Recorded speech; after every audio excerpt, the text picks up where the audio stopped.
Hi friends, நம்ம டிஃபனுக்கு என்னதான் வகை வகையாக சட்னி சாம்பார்னு வச்சு சாப்பிட்டாலும் பொடி வச்சு சாப்பிட்றதோ டேஸ்ட்டே தனி சுவைதாங்க.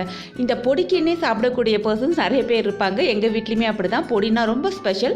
அந்த வகையில் இந்த பொடி பார்த்திங்கன்னா எக்ஸ்ட்ரா ஃப்ளேவரோடு செம்ம டேஸ்ட்டாக இருக்கும். எல்லார் வீட்லேயுமே பொடி இருக்கும். இதில் என்ன ஸ்பெஷல் கேட்குறீங்களா? கண்டிப்பாக இதில் ஒரு ஸ்பெஷல் இருக்குது. வாங்க அது என்ன ஸ்பெஷல், என்ன சீக்ரெட் இன்க்ரீடியன்ட்றதை நம்ம வீடியோவில் போய் பார்க்கலாம். அட்டகாசமான இட்லி பொடி தான் இன்றைக்கான ரெசிபி. வாங்க பார்க்கலாம். ஃபர்ஸ்ட் நான் இந்த இட்லி பொடிக்கு வந்து பார்த்திங்கன்னா கடலைப்பருப்பு 1 கப், கருப்பு உளுந்து 1 கப், கூட ஒரு கைப்பிடி வந்து வெள்ளை உளுந்து சேர்த்துருக்கேன். இது எல்லாத்தையும் நல்ல பொன்முருளாக வறுத்து எடுத்துக்கலாம். கூடவே ஒரு 1/2 கப் போல் கொள்ளு பருப்பு சேர்த்துருக்கேன். நார்மலாக நம்ம கொள்ளு எடுப்போம் இல்லையா, அந்த கொள்ளு பருப்பையும் இது கூட சேர்த்துருக்கேன்.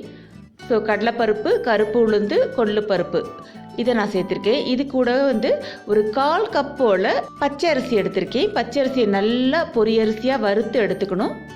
அடுத்ததாக இது கூட வந்து ஒரு 7-8 கட்டி பெருங்காயம், சின்ன சின்ன துண்டு தான் பாருங்கள், 7-8 கட்டி பெருங்காயத்தை நல்லெண்ணெய் விட்டு நல்லா பொரிச்சு எடுத்திருக்கேன். இந்த டோட்டல் ரெசிபிலேயே வந்து பார்த்திங்கன்னா இந்த பெருங்காயம் மட்டும்தான் நம்ம ஆயில் விட்டு பொரிக்க போகிறோம். மற்றது எல்லாமே ட்ரை ரோஸ்ட் தான் பண்ணியிருக்கோம்.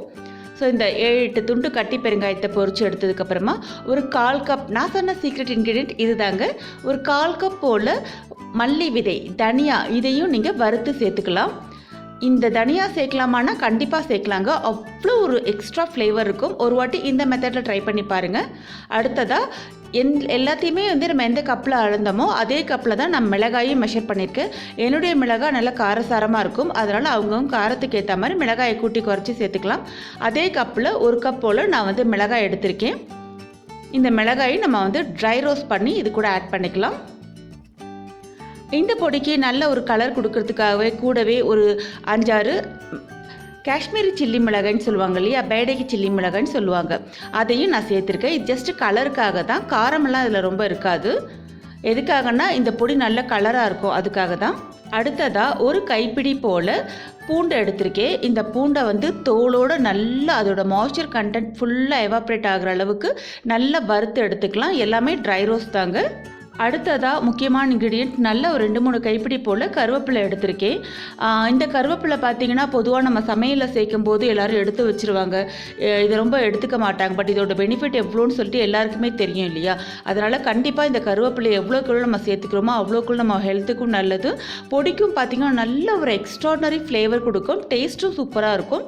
ஸோ இதை வந்து ஒரு 2-3 கைப்பிடி போல் நல்லா ஃப்ரெஷ்ஷாக வாஷ் பண்ணிவிட்டு இதை முதல்ல வெயிலில் ட்ரை பண்ணி எடுத்துட்டு அதுக்கப்புறமா இதை வந்து நல்ல ட்ரை ரோஸ்ட் பண்ணி எடுத்திருக்கேன் பாருங்கள்.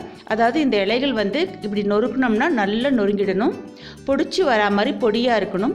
உங்கள் கைகளால் அந்த வறுத்த இலைகளை பொடிக்கும் போது பார்த்திங்கன்னா அப்படியே பொரிஞ்சிடணும், அதாவது நொறுக்கி எடுத்துன்னு சொல்லுவாங்களே அந்த பதத்துக்கு வந்து வந்துடணும். இந்த அளவுக்கு நம்ம வந்து ட்ரை ரோஸ்ட் பண்ணி எடுத்துக்கலாம். அவ்வளோதாங்க. இப்போ பார்த்தீங்கன்னா எல்லாத்தையும் வறுத்துட்டு கடைசியாக நான் மிளகாயும் சேர்த்து அந்த சூட்லேயே சேர்த்து நல்லா வறுத்து எடுத்திருக்கேன். கடலைப்பருப்பு, உளுத்தம்பருப்பு இது மட்டும்தான் நான் காமிச்ச அதே கப்பில் முழு கப் எடுத்திருக்கேன். மீதியெல்லாம் நான் சொன்ன மெஷர்மெண்ட்டில் எடுத்துக்கோங்க. தனியா, கொள்ளு பருப்பு எடுத்திருக்கேன். அதுக்கப்புறமா பச்சரிசி, பெருங்காயம், கருவேப்பிலை இது எல்லாத்தையும் சேர்த்து நல்லா வறுத்துட்டு இப்போ நான் வந்து மிக்சியிலேயே நமக்கு இட்லி பொடிக்கு எப்படி பொடிப்போமோ அதே மாதிரி நம்ம பொடிச்சு எடுத்துக்கலாம். நான் ரொம்ப ஃபைன் பவுடராக பொடிக்க மாட்டேன், கொஞ்சம் க்ரோஸியாக தான் பொடிப்பேனா. அதே மாதிரி இட்லி பொடியை நம்ம வந்து பவுட்ரு பண்ணி எடுத்துருக்கோம்.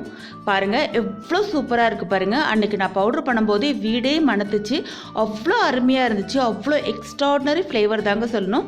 ஒரு இட்லிக்குமே தோசைக்குமே நீங்கள் சாப்பிடும்போது பார்த்திங்கன்னா அந்த ஒரு பைட்டுமே உங்களுக்கு வந்து வாய் மணக்குன்னு சொல்லுவேன். அவ்வளோ சூப்பர் ஃப்ளேவரில் இருக்கும். டேஸ்ட்டுமே பார்த்திங்கன்னா நம்ம நார்மலாக இடிக்கக்கூடிய அந்த இட்லி பொடி மாதிரி இல்லாமல் இந்த இட்லி பொடி வந்து சூப்பர் டேஸ்ட்டில் இருந்துச்சு. பொதுவாக இந்த மாதிரியான இட்லி பொடி பார்த்திங்கன்னா நன்னிலம், திருவாரூர் பக்கங்களில் ரொம்பவே ஃபேமஸ். அந்த ஸ்டைலில் தான் நான் இன்றைக்கி உங்களுக்கு காமிச்சிருக்கேன். இந்த மாதிரி ஒரு வாட்டி இட்லி பொடி ட்ரை பண்ணி பாருங்கள், சூப்பராக இருக்கும். இந்த பொடியை நல்ல ஒரு ஏர்டைட் கண்டெய்னரில் ஸ்டோர் பண்ணிக்கோங்க, அதோட ஃப்ளேவர் போகாமல் இருக்கிறதுக்காக. டேஸ்ட்டும் அப்படியே இருக்கும். இந்த பொடி பார்த்திங்கன்னா 6 மாதத்துலேருந்து 1 வருஷம் வரைக்கும் கூட கெடாமலே இருக்குங்க. அவ்வளோ அருமையான பொடிங்க இது. ட்ரை பண்ணி பாருங்கள் ஃப்ரெண்ட்ஸ். ட்ரை பண்ணி பார்த்துட்டு எப்படி இருக்குன்னு உங்களோட கமெண்ட்ஸை ஃபீட்பேக் சொல்ல மறக்காதீங்க. Thank you. Thanks for watching the recipe. Like, share and subscribe the KrishVas Kitchen.